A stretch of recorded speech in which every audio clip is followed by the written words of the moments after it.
There is a bit of a difference living with men versus living with women. I certainly remember, I think, teaching one of them how to cook pasta. Bear in mind, we were 19 at the time, so it's like, oh, this is really something that should know how to do at this point.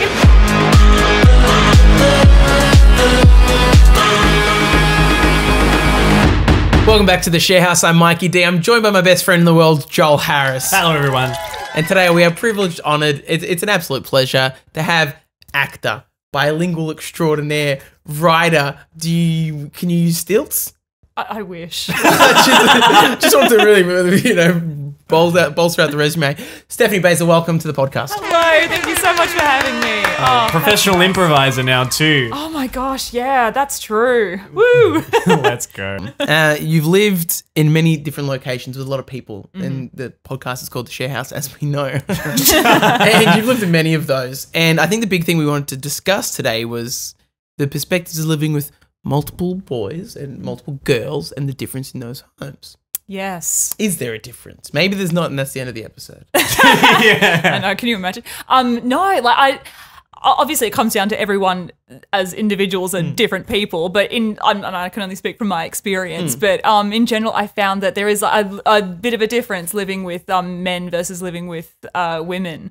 I should also, disclaimer though, when I lived with dudes, that was when we'd all, I guess, moved out of home for the first time when we were all at uni, and so some of the gripes that I have are possibly just as a result of being a brand new adult and having to fend for oneself. And I feel like if I lived with those same people now, it would be drastically different. However, I've got very much my experiences to draw on, so let's go. So should we start with your earliest memories of share housing with a group of rowdy boys? Oh my gosh, yes.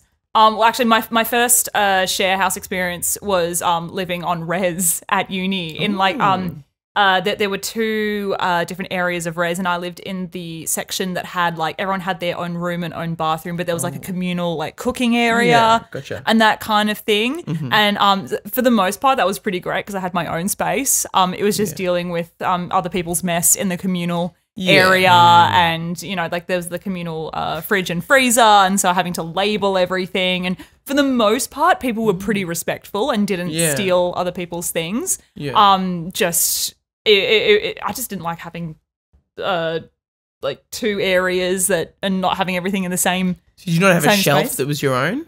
Not really. Not really. It's a weird system. A little bit, but it was just the 1 year though. Yeah, and it's fun that you did say that if you would live with some of these people now, it would be completely different. But I think it's a stage that everyone kind of goes through the first time moving out. Everyone's working it all out. Yeah. So you do catch a lot of people in that phase. The house I just moved into is both my housemates' first time moving out. So it's an interesting experience for sure. You keep saying that they're just so useless at it all. Yeah, all the time. So you went from living with parents and sister to now uni on res. Yeah, so that was just for a year or so, and it was great because all your mates were next door, so you could just knock on someone's room hey, I want to hang out. And because most of the people that I was living with were either actors or music theatre people, you can imagine the jam nights that we would have. I had a couple of people that could play piano, so we just go downstairs to one of the studios and he'd play for us, and we just have a jam session at 9 p.m. on a Sunday night or something like that. Rock. Kind of. It was actually a bit, a bit stereotypical music theatre uni. But that was really fun. But then after a year of that, that was when I moved into, I guess, my first proper share house experience with two of my mates that had lived on res with me. Sweet. And so that was one man, one woman kind of situation. Okay. Can we pause for a moment? Because America, the audiences over there, they don't even know. By pause, I mean, let's continue the podcast. But they don't realise that's not a very normal experience for us to go on res. That's not a very common Australian experience. Whereas in America, fraternities living on campus is the done thing. You move out of home. That's the first place you move out to. That's not us. We don't do that. We often just stay at home or move out and do uni. But we don't have much on-campus life. So you're moving out of the city to study the arts, everyone on res, that's a very unique experience. And I think us. And it also came from the fact that I was moving cities as well. I grew up and lived in Melbourne, but then I went to study in Ballarat, which is an hour and a half away or so. And so, I had no idea what the city itself was really like. Gotcha. And so living on res just seemed like the most logical thing to do. And but the people that I was living with were very much in the same boat. Some had even come from interstate, which was pretty cool. God, imagine that, going all the way to Melbourne to go to Ballarat. Yeah, I know. It's almost like going to Diggers Rest. You don't even go to Melbourne to experience the city. You're just out the rural. Just mining golds to pay your rent. Yeah. I survived 3 Ballarat winters. And I like to think that's made me stronger, but I'm also just so susceptible to the cold. Yeah. That sounds rough. Yeah. Oh, man. So you move out with 2 people from Res. I did. Okay, yeah. cool. And I think this is probably my prime example of maybe if I lived with them now, it would be a bit different. I certainly remember I think teaching one of them how to cook pasta. Bear in mind, we were 19 at the time, so it's like, oh, this is really something that you should know how to do at this point. Never been there. When did you find out? What was it? How? Was it a surprise? It was actually, I think they might have just asked me, hey, I'm trying to make spaghetti. Can you help me? I'm like, it's my favourite food. Which so, Yeah, spaghetti's an easy. Rice is the one that I could understand because you got to get your portions right there with the amount of rice to water. It's changes just, on the type of rice. It's 1 cup of rice, or 1 to 2 times the amount of water. 1 cup of rice, 2 cups of water, 1.5 cups of rice, 3 cups of water. That's like people that say, oh yeah, times tables just 6 and 6. You make it sound so easy. I'm like, sure. It's the type of rice, basmati you can do in 10 to 20, but jasmine brown rice is 40 minutes of my time. Yeah, I don't mess with brown rice. No. Yeah, never had that issue. I've heard people there's a knuckle thing, the lines in your fingers are the different amounts. See, that's what I'm saying. There's so many different ways to get to Rome here. But also, for rice, you got to go from cold to hot. You can't add boiling water to rice. Didn't know that. I didn't know that either. Just learned that. For pasta, you've got to let it boil and then you add the pasta. But for rice, you've got to, at least from what I've been told, you've got to put the rice in and then add cold water and then let it go from there. Good Mormon soak. Yeah. I've heard you got to clean your rice, get rid of the starch on the rice. Oh, you probably should, but I don't. I don't either. No, I don't either. Who's got time for that? It boils, the bacteria disappear. It's fine. Yeah. My saucepan's coated with a weird, weird coating. It's fine. The pasta thing is tough. That's you got it. But then you also think about what was their upbringing like? Yeah. Why does no one teach them pasta? So you taught a grown man how to cook spaghetti in your first share house. I did. So, yeah. Well, how old were you at this stage? I was 19. Okay. So everyone's, that is crazy to think about 19. Yeah. I would not have survived out in the cold like that. I was very cushy up in upstairs of my parents' house at 19. That's madness. It's also just something you can Google though. That is true. Self-sufficiency is so important. Yeah. So in that household, how were the different experiences if we were to do a boys versus girls scenario of share house living? In my experience, I'd say men they're probably a little bit dirtier. They might not wipe down the bench after cooking or what have you. But women are messier. They will leave stuff everywhere. Didn't see that one coming. I wasn't even. Yeah, I mean, okay. We speak the truth. It's this absolute ridiculous mythology that women are clean all the time. Absolutely not. We have lives. We forget to do things. I work more or less full-time hours and I certainly don't have time to put all my stuff away. Yeah. But yeah, I'd say in my experience living with both men and women in different share houses, men are dirtier but women are messier. Breaking down stereotypes here in the share house. Yeah, it's crazy, right? Good. We are so good. Yeah. Okay, that's a really, really interesting one. That is okay. And so from there, at the age of 19, how long did you stay with these 2 humans? I was with those in that share house until about September of that year, and then I moved into another share house. The guy that I was living with, he actually came with me, and then another guy from our year level joined us. So I was now in a share house with boys. with the boys. Got you. Yes. How did that go? What was the experience like? Generally fine. I stand by my general assessment that men are dirtier, women are messier. Can you define both though again? Just sure. When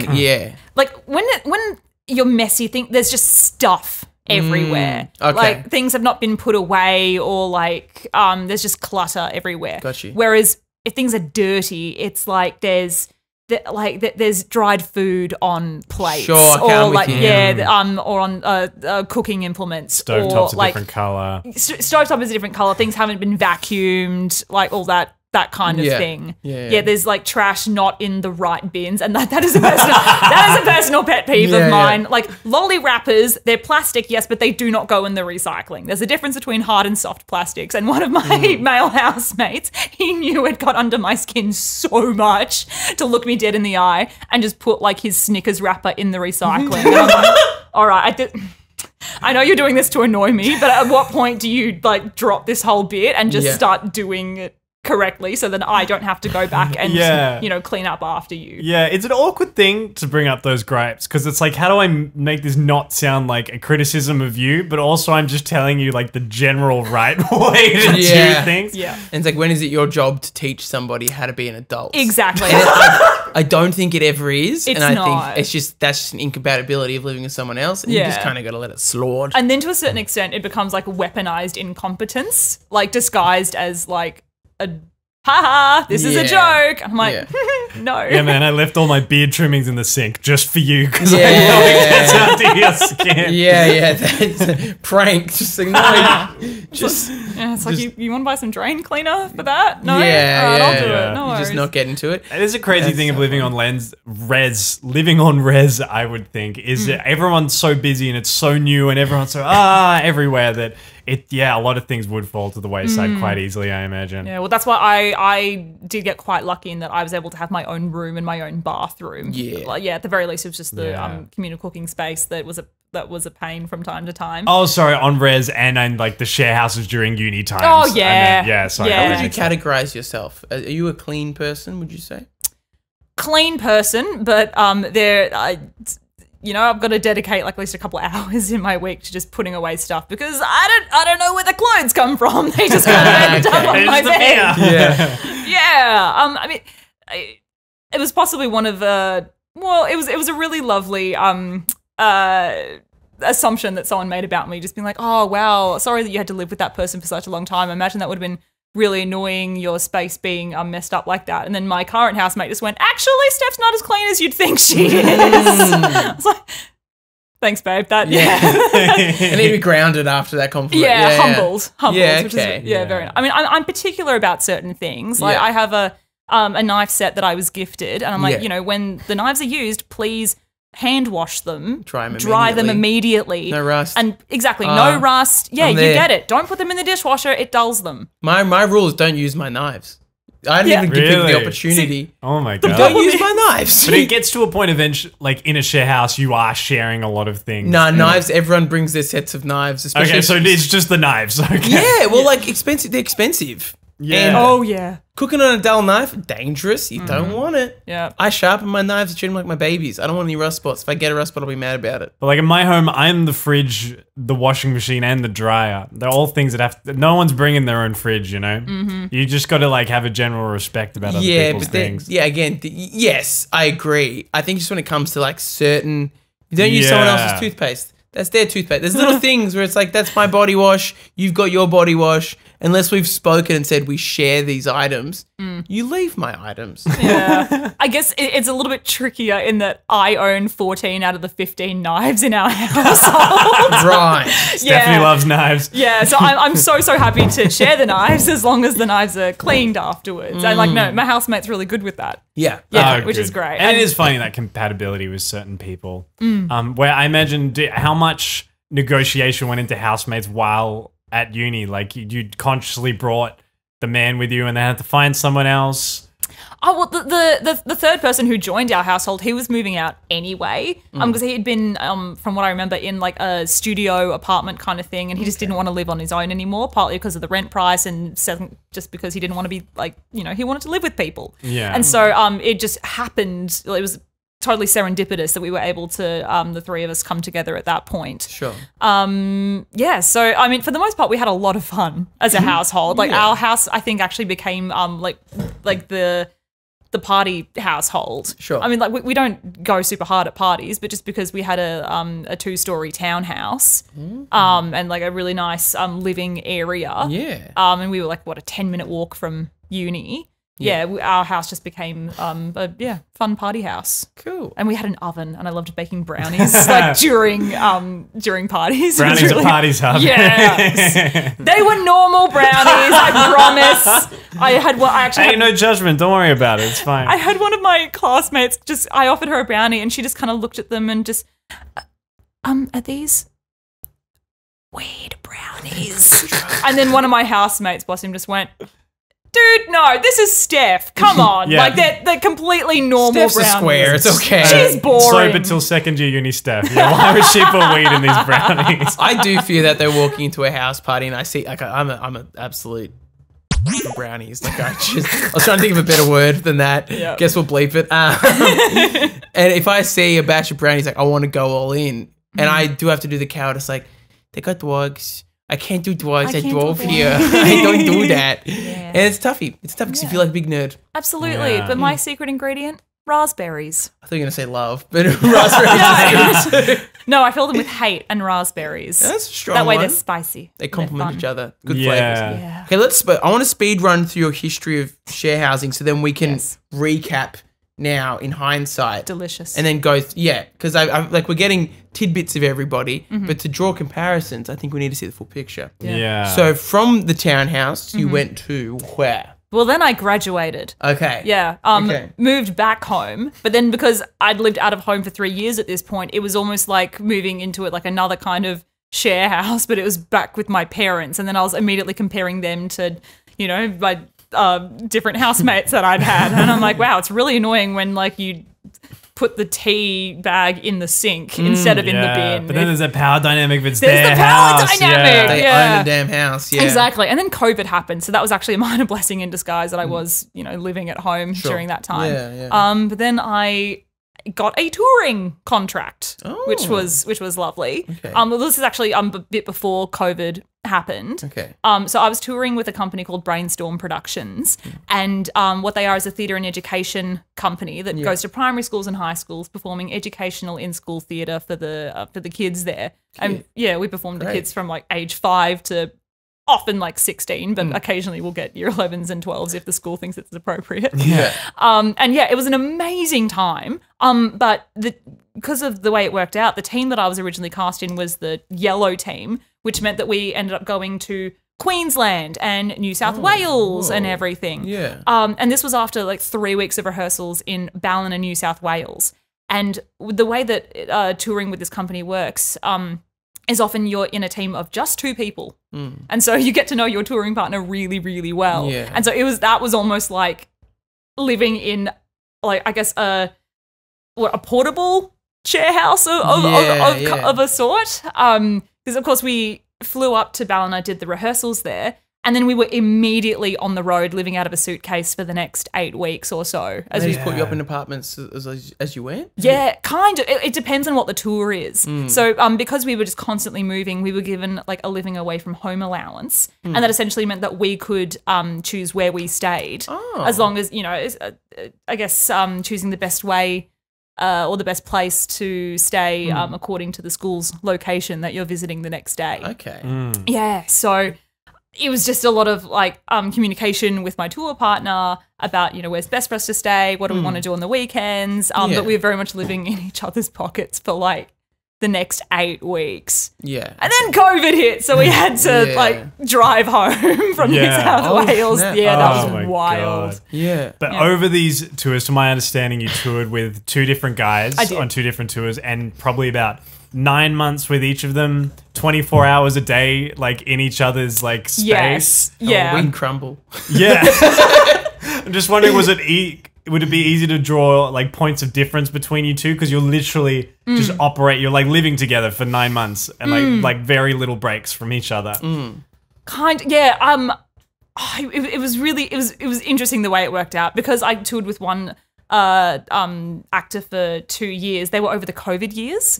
So the tour was actually impeded quite a lot by lockdowns and the pandemic and everything. So we didn't actually spend a whole lot of time consecutively in each other's company. Oh, okay, so it's broken up, yeah. Yeah, but we're still really, really good mates to great. this day, which is awesome. The second tour partner, I managed to do I say managed because there wasn't a lockdown. So no breaks. So finally did like a full 9-month contract, and that involved going to Ballina again, this time for 4 weeks because of all the public holidays that happened to coincide with that rehearsal period. And then we went to Adelaide for 2.5 months. We were put up in separate Airbnbs, but then when it came to the end of the tour, and this is when I guess like we probably knew each other like the best, and we were really good mates at this point. That was when we just decided, all right, let's just like for I guess the sake of convenience, if we just like stay in the same Airbnb the whole time, it'll just make travel in the morning way easier. And so I think that was probably the situation that required the most communication, because we were effectively like co-workers as well as housemates. So yeah, it was coming up with I guess the best morning routine. I just need a little bit more time to get ready in the morning, just because my hair is longer, or just arbitrary reasons like that. Different morning schedule. Exactly. And so I would get up, an hour before we had to leave, and then he'd get up like half an hour before we had to leave. So I had the bathroom first, got all my stuff out of the way, and I think about that a lot. If we were to move out together and still do business things, I wonder how that'd go with the balance. Yeah, I would think of it like there is business time, and a lot of time we see each other for now is business time, but there'd have to be a very clear cut, all right, it now, like the sun's down now, like business is over, this is just friendship time. Every time I try and do like business related things at night, I just get like my brain just gets wired, and it could be frustrating, and then I just like I've had trouble sleeping sometimes because I'm like high on business when I'm like, nah, I just needed that chill time at the end of the day. Maybe like a 10 to 6 operating hours. Yeah, exactly. That's a really fair. Yeah, okay, interesting. Okay, so your tour finishes and you move into another home, a permanent home, right? Yeah, so halfway through that tour last year, I actually moved into the current house that I'm in now. Okay. Because I needed to be closer to my tour partner. Because the way that the touring job works is if you're in your home city, whoever lives furthest away from the school that you're going to visit that day starts with the car, drives to their tour partner's house, picks them up, and then goes to the school. And I lived in Caulfield South at the time, and my touring partner lived half an hour away from me without traffic. Yeah. Yeah, so you factor in peak hour traffic on like Hoddle Street? Or no, Punt Road. Punt Road. Yeah. Devil zone. Yeah, I spent like an hour in traffic one time, and it was only for a week because I managed to find my current place. Just, with the way that the lease worked and everything, I wasn't able to move into it for like a week afterwards, so I had to deal with that commuting for about a week or so, but my goodness, it was the worst, and I'm so glad I moved. So now I'm in that current share house with my current housemate, who's just absolutely fabulous. Just two of you. Just the two of us, and it's great. Gorgeous. Yeah. Okay. And the theme of the episode here, boy or girl that you're living with? Woman. So going from touring with two guys for 18 months and now living with your beautiful housemate Nicola, where can you draw those points of difference? Oh my gosh. I would still stand by. Yeah, women are messier.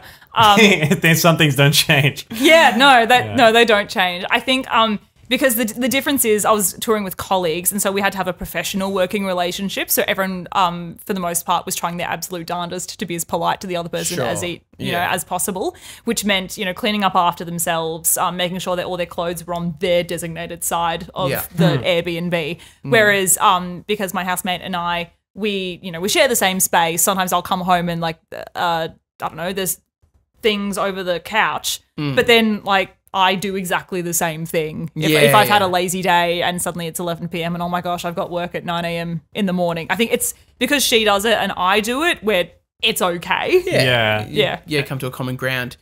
I would love to ask the question, do you prefer dirty or messy?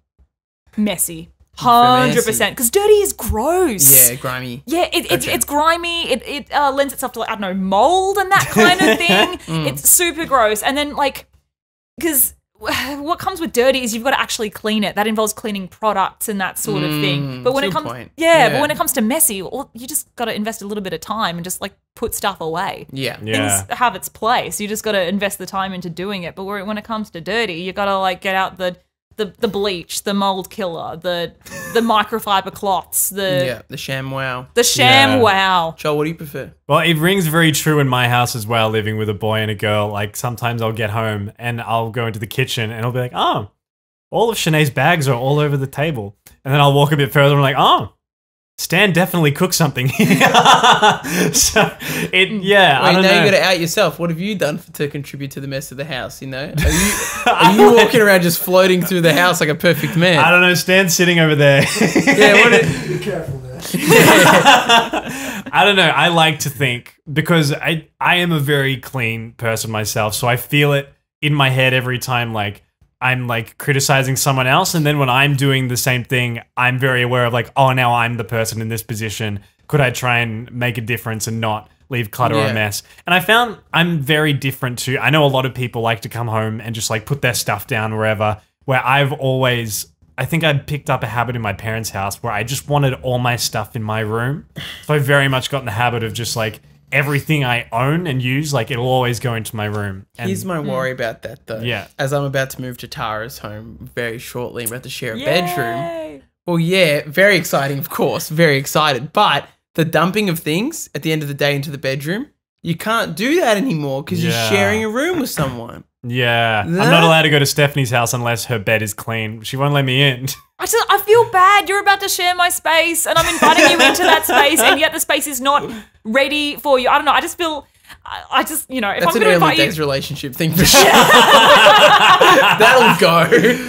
I mean, like, fine. look, it's gotten to the point where I'll just bundle up everything and just chuck it in the cupboard, and I'm like, I'll deal with that later. Soon we just chuck it in the floor, and then soon you just won't move it. I promise you. It'll make your life The problem easier. is I don't have the floor space. I mean, you've got so much floor space. He does have now. a lot. We did get very lucky with this home. But to answer your question, Sure. I think I would go messy, because Okay. in the scenario I just painted, if I had people coming or if I needed the space, I would put Shanae's bags just in the hallway, and then I'd be like, man, I should tell Stan to clean this, but how do I not come across like a dickhead? Wow, man, you're really throwing Stan under the bus. He's over there right now. Just to like paint the picture, I'm sorry. It's all right, Stan. You're fine. Thank you for being here and staying on a beanbag so But quietly. It's you an impressive asked, feat. bro, because they're both like the same level. It's not like Stan's worse than Shanae. It's just like if you had to ask what I would Sure. prefer to deal with myself. All I asked you is, do you prefer dirty or messy? Then you started throwing everybody under the Oh, bus, man. stop. Because like dirty smells and Dirty smells. messy is just stuff. Yeah, I'd rather clean up somebody's mess by throwing it in their room than, Yeah. oh yeah, now I've got to get this dirt pile that's like coagulated in a corner. I Yeah. get that. Well, it's that whole thing of like, how do you stop a constant dish apocalypse if people aren't like keeping on top of their stuff? It's like, Yeah. I want to use this dish, but it's dirty. Do you ask, or do you wash it, use it, then wash it again, or do you leave it because like it's a whole debacle? I'm with you. But it's solved with communication. Yeah, and I hate washing dishes so much to the point where I will try not to use things that can only be hand washed. Like, as in, like I'm putting it in the dishwasher. Yeah. All like 9 times out of 10, unless it Yeah. specifically says hand wash only. Then it's annoying. I don't even follow that rule. Microwave safe, I don't care. Everything's microwave safe in my world. Everything's in the dish. Well, Stephanie, we thank you for your years of servitude to the Sharehouse Oh my lifestyle. gosh, you're welcome. You've Thank taught you. people a many thing today, and we appreciate it. They can find you Yeah. at where? On Instagram, stephanie.baser, or my writing troupe is Spud Puppy Productions for our kids shows, or Sugar Bits Comedy for our adult shows. Oh, what shows, Stephanie? What are you doing? What am I doing? Where can we come see? Whoa. So for Adelaide Fringe, we're doing a kids show called I'm a Raindrop, Get Me Out of Here, which is adorable. And the second show is a character comedy called Hit and Hope. And we're doing those 2 shows again for Melbourne Comedy Festival. And I will also be potentially performing with Impromptunes, a completely improvised musical troupe. Wow. Freaking sick.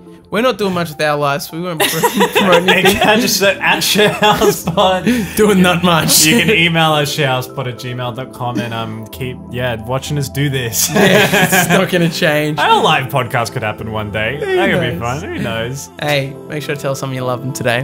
Bye now. Bye.